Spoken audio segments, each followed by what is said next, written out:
I'm inside at the moment today because it's pouring with rain outside, but I need to plant these. Now what we're going to do today is we're going to do some peas, and we're going to do some mange tout, which are all very, very similar.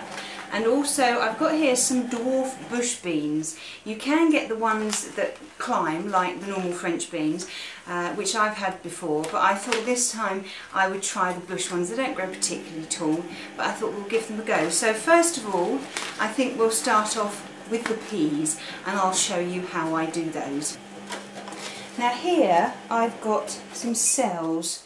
They tend to be easier to get out. You can plant them in, you know, the small 3-inch pots if you want. So all we do is we just fill up all of these with some compost. Remember, put it in a tray again so if it all spills over it doesn't go everywhere.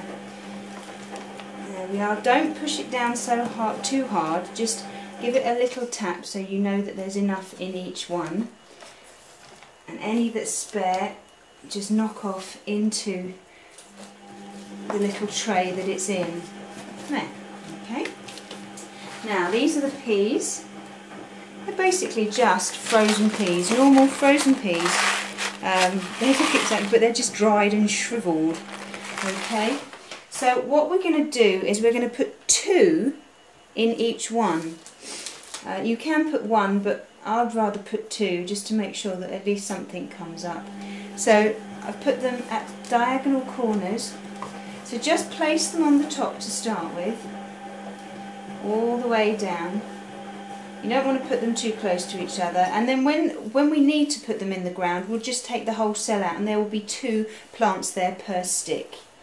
It will just mean that we'll get some more. You can sow these straight in the ground, but I've always grown them in pots like this. I just find it's easier and they tend to take slightly better. So we'll put them in there, and when we've done that, all we do is just push them down, again like we did with the cucumbers and the gherkins. Just push them down to sort of just above your nail on your finger. So all the way down, just push them all down. There we go.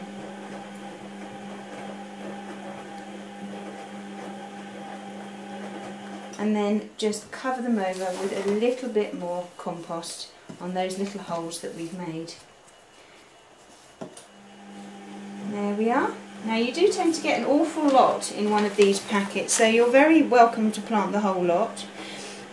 You can plant them in succession. I'll explain to you what that is.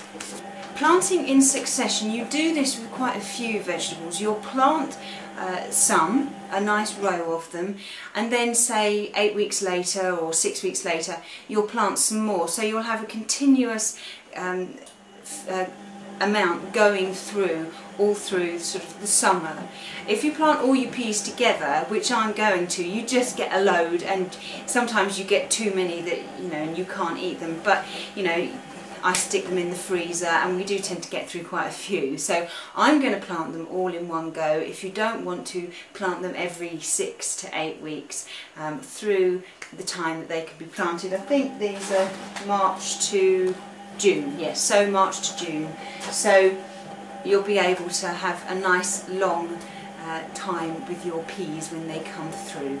So I'm just going to water those outside, and then I'll put them in the greenhouse. I'll put them in a plastic bag as I've done with the other ones. If you've got the little covers, then yes, fair enough, put those on, but the cheapest way, and it works perfectly well, is to just put them in a plastic bag and name them, label them, or if you're going to sow them all as I'm going to do, then I shall put the little packet with them. Okay, so that's that one done, and now we're going to move on to the mange tout. Exactly the same, but I'll show you anyway.